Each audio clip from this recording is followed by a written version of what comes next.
When Total Recall blasted onto screens in 1990, audiences thought they were getting a simple Arnold Schwarzenegger action film. Instead, they got one of the wildest sci-fi thrillers ever made, a mind-bending puzzle that still sparks debates about what's real and what's memory. From hidden clues planted in the first 5 minutes to bizarre production secrets buried under layers of practical effects, this movie hides more than Mars does. Here are 20 hidden details you completely missed in Total Recall. Number 1. Quaid's dream sequence doesn't just foreshadow Mars.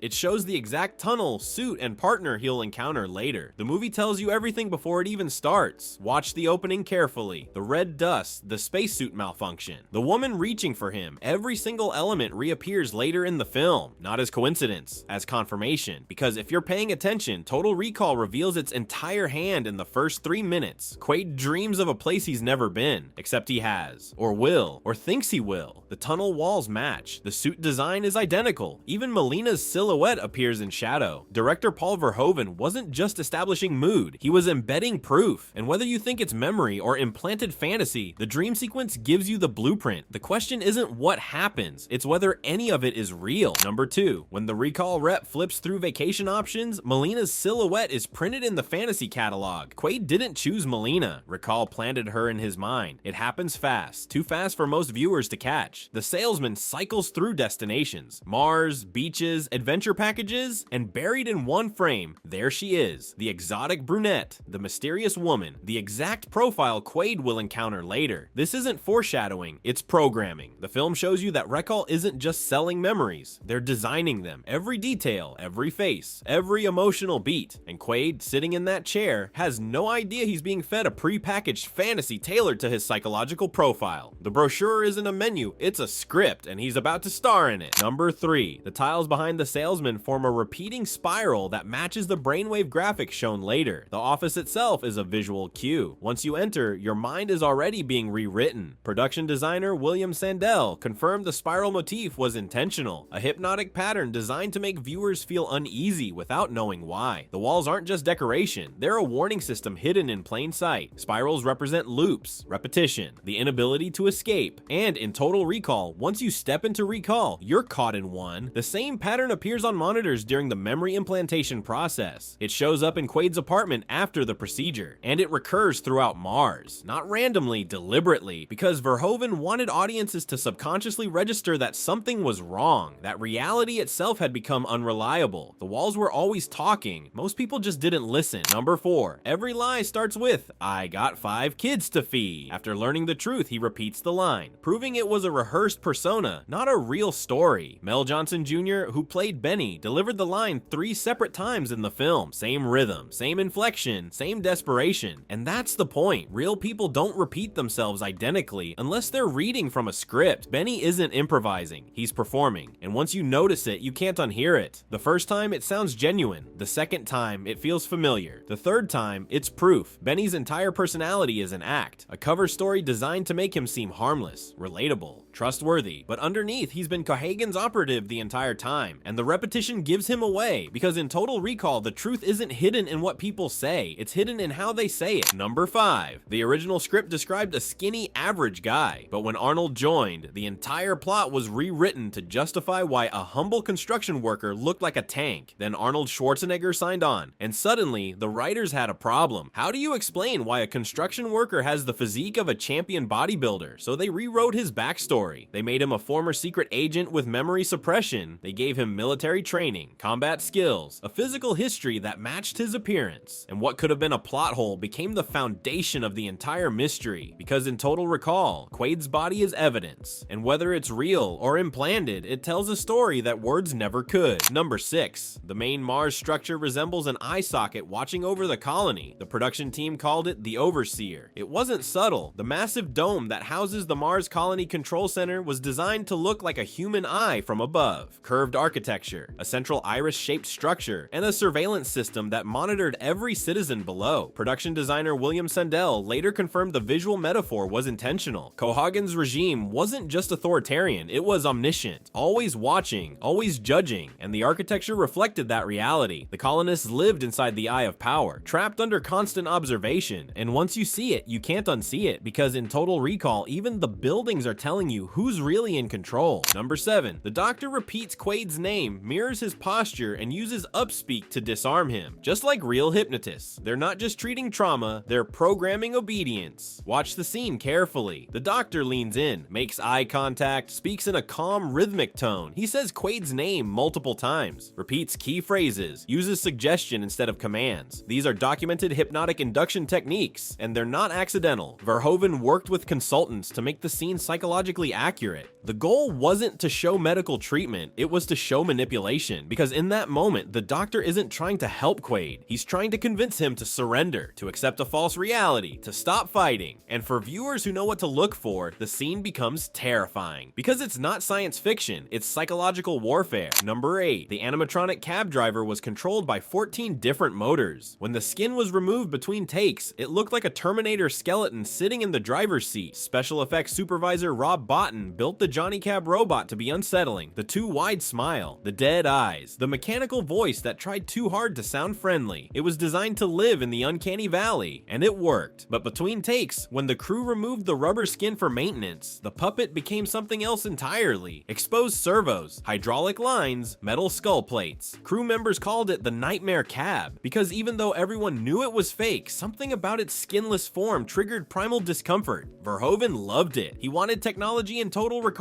to feel slightly wrong, slightly threatening, and the Johnny Cab delivered. Number 9. Cohagen's desk sits on a raised platform. His guards flank him like judges, and the shape of the room matches a tribunal. He isn't running a business, he's passing judgment on Mars. Production designer William Sandell modeled the office after fascist architecture. High ceilings, symmetrical layout, imposing scale designed to make visitors feel small. Cohagen doesn't sit across from people, he sits above them, like a king, like a judge, and the room reinforces that power dynamic. His guards stand at attention like bailiffs. The furniture is positioned to create distance, and the lighting casts shadows that make everything feel ominous. Because Cohagen doesn't negotiate, he declares, and his office is a courtroom where he's already decided the verdict. Number 10. Ironside attacked walls, props, and even doors so aggressively during takes that multiple set pieces had to be replaced. When he goes all in, he goes all in. Michael Ironside's performance as Richter wasn't just acting, it was controlled fury. And sometimes it wasn't that controlled. During the fight scenes, Ironside would hit walls with real force. He'd slam doors hard enough to crack the frames. He'd throw props with enough violence that crew members had to dodge. Multiple set pieces were damaged beyond repair during his scenes, and production had to schedule extra time for repairs. But Verhoeven never asked him to pull back, because that raw, unfiltered aggression made Richter terrifying. You believed he wanted to kill Quaid, because in those moments, Ironside was genuinely unleashing something primal, and the camera captured every second. Number 11. Production designers based the giant reactor core on Mount St. Helens after its eruption. The idea: Mars wakes up just like a volcano. The alien reactor buried beneath Mars wasn't designed to look futuristic. It was designed to look geological, ancient, natural. William Sandell and his team studied volcanic formations, lava tubes, geothermal vents, the interior structure of Mount St. Helens after it exploded. They wanted the reactor to feel like it had been sleeping, and when activated, it would awaken like a natural disaster. The production built massive practical sets with layered rock formations, steam vents, and glowing core elements. The result was something that felt primordial. Because the reactor wasn't just technology, it was planetary resurrection, and the visual design reinforced that mythic scale. Number 12. Before Recall, calm, slow, peaceful. After Recall, frantic, darting, smashing the surface. The fish mirror Quaid's mental collapse. It's a tiny detail most viewers never notice, but in the opening scenes, before Quaid visits Recall, there's a goldfish tank in his apartment. The fish swims slowly, peacefully, circular, predictable patterns. After the memory implantation goes wrong, watch the tank again. The fish are agitated, darting, slamming into the glass. Their behavior has changed, and it mirrors Quaid's psychological state: calm to chaos, order to panic. The fish become a visual metaphor for his fractured mind, and it's one more layer of detail that Verhoeven embedded into the film. Even something as simple as pet fish becomes a clue to Quaid's unraveling reality, because in Total Recall, nothing is accidental, not even the goldfish. Number 13. During the memory extraction scene, Arnold insisted on using his real head. No doubles, no stand-ins, no trick angles. The restraint clamps and drilling apparatus were lowered dangerously close to his face, and the tension you see isn't acting. It's Arnold holding completely still because the machine genuinely could hit him. The production wanted to use a dummy head for safety. Arnold refused. He wanted the scene to feel real, so the special effects team rigged the the mechanical arm to come within inches of his face. They did multiple takes, and every time, Arnold stayed motionless. The fear in his eyes isn't performance, it's real adrenaline, real focus, real risk, and Verhoeven loved it. Because in a film about questioning reality, that moment of genuine danger made everything feel more authentic. Number 14, fans noticed the lighting looks too perfect, the clouds move unnaturally, and Melina's expression seems artificially calm. Is it Mars restored, or Quaid still dreaming? The final shot of the film has sparked decades of debate. After the reactor activates and Mars gains an atmosphere, Quaid and Melina stand under a blue sky. It should be triumphant, but something feels wrong. The light is too even, the clouds drift in strange patterns. Melina's face is too serene, too perfect, and that's the point. Verhoeven deliberately made the ending feel artificial, like a dream, like a fantasy, because the film never answers whether Quaid is free or still trapped in the recall chair. And that final shot is designed to make you question everything. Is it real, or is it exactly what he wanted to see? Number 15, triangles appear on monitors, doorways, the subway logo, and even Recall's office layout. It represents the three sides of Quaid, his real self, his fake self, and the version Recall invents. Sandel embedded the triangle motif throughout the film. It's subtle, background details, architectural shapes, screen graphics. But once you start looking, you see it everywhere. The Recall logo, the subway system map, monitor displays, doorway designs. And it's not random. The triangle represents Quaid's fractured identity. Three versions of the same person, three competing realities, and the film uses visual geometry to reinforce that psychological split. The shape appears so consistently that some fans have created frame-by-frame breakdowns cataloging every appearance. Because in Total Recall, even the shapes are telling the story. Number 16, the bulbous animatronic head Arnold wears was later repurposed in Starship Troopers. Paul Verhoeven wastes nothing. The disguise head that Quaid wears to pass through Mars security became one of the film's most iconic images. A grotesque, malfunctioning animatronic face that bulges and eventually explodes. Special effects supervisor Rob Bottin built it as a practical effect, and after Total Recall wrapped, the prop went into storage. Years later, when Verhoeven directed Starship Troopers, his team pulled it back out. They modified it, repainted it, and used it for alien creature effects, because practical effects are expensive, and Verhoeven believed in reusing what worked. It's a perfect example of how practical effects from the pre-CGI era were built to last and repurposed across multiple productions. The exploding head lived twice, and most audiences never knew. Number 17, the salesman repeats keywords, speaks in a calm rhythm, and gradually builds sensory imagery, just like actual hypnotic induction scripts. He doesn't just sell Quaid the fantasy, he suggests it into him. Watch the sales pitch scene closely. The Recall employee doesn't use hard selling. He uses linguistic patterns, repetition, visualization, embedded commands. He asks Quaid to imagine, to picture, to feel. He speaks in a measured tone, makes eye contact, mirrors body language. These are documented techniques from neurolinguistic programming and hypnotic suggestion, and they're not accidental. The script was written to reflect actual persuasion tactics, because Recall isn't selling a product, they're selling belief, and the salesman is programming Quaid before the machine ever touches his head. Number 18, Laurie fights tight, sharp, and efficient, like a trained agent. Melina fights wild, emotional, and unrestrained, like someone with nothing left to lose. Stunt coordinator Vic Armstrong choreographed the two female leads to move completely differently. Actress Sharon Stone's Laurie was given precise clinical combat techniques, controlled strikes, economy of motion, professional brutality. Rachel Ticotin's Melina was given raw, desperate fighting, improvised weapons, emotional outbursts, survival instinct, and the contrast tells the story. Laurie is a programmed operative, Melina is a freedom fighter. Their fighting styles reveal who they are, and it's one more layer of detail that most viewers feel but never consciously notice. Number 19, in Arnold's very first scene at Recall, the salesman reads his fantasy profile aloud. Adventurous, mysterious woman, secret agent plot, Mars. Everything that happens later matches it perfectly. This is the detail that breaks the film wide open. Before anything goes wrong, before the memory implant, before the conspiracy, the Recall salesman describes exactly what Quaid wants, and then the film gives it to him. Beat for beat, every story element Quaid selected appears in the third act. The exotic brunette, the secret agent identity, the Mars adventure, the conspiracy, all of it. And Verhoeven plants this moment early, quietly. Most viewers don't remember it by the time the credits roll, but it's there, and it suggests that everything after that moment might be the Recall program running exactly as designed. Number 20, every option Quaid selects in the Recall survey, secret agent, Mars, and the exotic brunette, becomes the exact scenario we see in the final act. The ending isn't a twist at all. The movie quietly told you how it would end in in the first 10 minutes. It's the most brilliant and most overlooked detail in the entire film. The recall questionnaire isn't world building. It's a spoiler hidden in plain sight. Quaid picks his fantasy, and the film delivers it. Frame for frame, character for character, plot point for plot point. Paul Verhoeven and screenwriters Ronald Schwarzenegger, Dan O'Bannon, and Gary Goldman structured the entire narrative around this reveal, and they trusted that most audiences wouldn't connect the dots until it was too late, because Total Recall isn't about what happens. It's about whether you believe it's happening, and that questionnaire is the key to unlocking the truth. 3 decades later, Total Recall still stands as one of the most brilliant, bizarre, and mind-twisting sci-fi films ever made. A film where every frame hides evidence, where every design choice carries meaning, and where the answer to the central question, real or dream, might have been sitting in front of you the entire time. Paul Verhoeven didn't just make an action movie, he made a puzzle, in the spirals, in the triangles, in the goldfish, in the words repeated too perfectly. Because Total Recall was never about giving you the answer, it was about making you question everything. If this breakdown revealed something you missed, drop a comment, tell us which detail surprised you most, and what movie should we decode next. Thanks for watching.